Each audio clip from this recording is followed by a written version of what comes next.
আসসালামু আলাইকুম প্রিয় দর্শক বন্ধুরা, আজকে আপনাদের সামনে যেটা আলোচনা করব সেটা হচ্ছে আমাদের সবার নবী, প্রিয় নবী হযরত মুহাম্মদ সাল্লাল্লাহু আলাইহি সাল্লাম এর সংক্ষিপ্ত জীবনী সম্পর্কে। যা কিনা সৃষ্টি করলে আল্লাহ সুবহানাহু ওয়া তাআলা কিছুই সৃষ্টি করতেন না, সেই নবী সম্পর্কে আমরা সংক্ষিপ্ত জীবনী আজকে আলোচনা করব ইনশাআল্লাহ।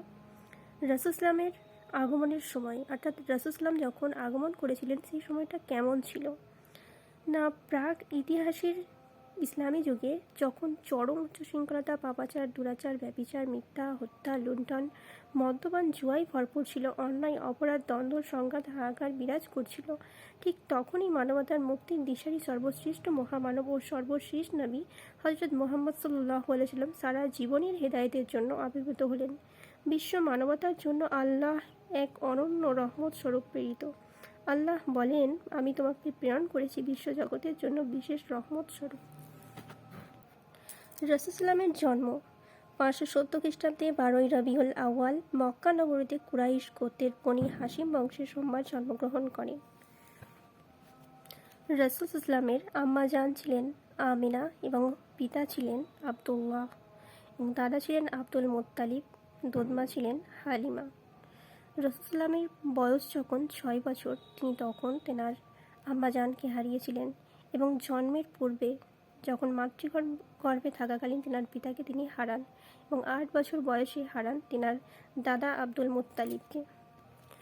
রাসূল সাল্লামের জন্ম ছিল 8ই জুন 570 খ্রিস্টাব্দে সোমবার এবং 12ই রবিউল আউয়াল। নবী করিম সাল্লাল্লাহু আলাইহি সাল্লামের বয়স যখন 1 থেকে 5 বছরের মধ্যে ছিল, তখন তিনি তাঁর ধাত্রীমা হালিমার ঘরে অবস্থান করেছিলেন। 6 বছর বয়সে মা হারা শিশু বালক ছিলেন। 6 থেকে 7 বছর বয়স দাদা আব্দুল মুত্তালিবের নিকট তিনি অবস্থান করেছিলেন এবং 8 থেকে 25 বছর বয়সে চাচা আবু তালেবের নিকট তিনি ছিলেন। 25 বছর বয়সে বিবি খাদিজার সাথে বিবাহ বন্ধনে তিনি আবদ্ধ হয়েছিলেন। নবুয়ত লাভ হয়েছিল 15ই রমজান, 1লা ফেব্রুয়ারি এবং 610 খ্রিস্টাব্দে। মক্কায় নবুয়তের পর প্রথম 13 বছর এক আল্লাহ ও সৎ জীবনযাপনের জন্য অবস্থান করেন মক্কায়। রাসূল সাল্লামের সম্পর্কে একটি কবিতা আমরা শুনে নেব। নবী মোদের জান, নবী মোদের প্রাণ, নবীর পথে পাবো মোরা খোদারই সন্ধান। নবীর চরিত্র খুললে আজিম, সঙ্গী আল কোরআন, সেই নবীজির ধরলে দামান সফল দোজাহান। আল কোরআনের সব হরফে নূর নবীজির শান, দেখব মোরা থাকে যদি অন্তরে ঈমান। আসলেন নবী করতে প্রচার খোদার বিধান, সেই বিধানে রয়েছে সব সমস্যার সমাধান। আমার আপনার নবী, প্রিয় নবী হযরত মুহাম্মদ সাল্লাল্লাহু আলাইহি ওয়াসাল্লামের আদর্শ কেমন ছিল জানুন। আমাদের নবী সাল্লাম ছিলেন সেই নবী যাকে শুধু মানুষ নয়, গাছ, রাস্তা, পশু পাখি সবাই সালাম দিত। শুধু মানুষের জন্য নবী ছিলেন না, নবী সাল্লাম ছিলেন না, সারা বিশ্ব তথা কুল কায়নাতের নবী সাল্লাম ছিলেন। আমার নবীর আদর্শ এমন ছিল যার ভুল ধরার জন্য মানুষ আসতো, কিন্তু মুমিন হয়ে বাড়ি যেত। তেনার আচরণ, আখলাক, চরিত্র এত সুন্দর ছিল, সুবহানাল্লাহ। আমাদের নবী সাল্লাম এমন ছিলেন যিনি 63 বছর জীবনেও একটিও মিথ্যা কথা বলেন, সুবহানাল্লাহ। আমার আল্লাহ সৃষ্টির সর্বশ্রেষ্ঠ করে বানিয়েছেন আমাদের নবী পাক সাল্লামকে। তিনার মধ্যে সবচেয়ে সুন্দর সুন্দর গুণগুলো রেখেছেন। আমাদের নবীর সাল্লামের দিলটা এত নরম ছিল, মনটা এত সুন্দর ছিল, যে এত বিনয়ী ছিলেন যে আজও কোটি কোটি মানুষ নবী সাল্লামের জন্য any time and any moment প্রাণ দিতে রাজি আছে, আলহামদুলিল্লাহ। আমাদের নবী ছিলেন পিতা হিসাবে, স্বামী হিসাবে, নেতা হিসাবে, বিচারক হিসাবে, গুরুজন হিসাবে এবং শ্রেষ্ঠত্বের শ্রেষ্ঠ ছিলেন। আল্লাহু আকবার। কিছু মানুষের কথা শুনলে কলিজায় আঘাত লাগে যে তারা নবী ইসলামের ভুল ধরতে চায়। আল্লাহ তাদের হেদায়েত দিক, আমিন। আমি তাদের কাছে প্রশ্ন করতে চাই, আপনাকে পৃথিবীতে কয়টা মানুষ চেনে আর কয়জন আপনাকে ভালোবাসে ভাই?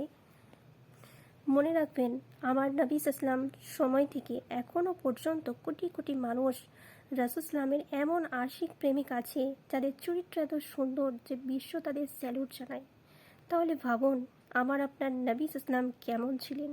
কেননা তেনার অনুগামীদের যদি এত সুন্দর চরিত্র থাকে তাহলে তিনি কেমন ছিলেন। রাসূল ইসলামকে কেউ ছোট করতে চাইলে তিনি কখনোই তার উপর রাগান্বিত হতেন না। তিনি কিভাবে উত্তর দিতেন শুনুন।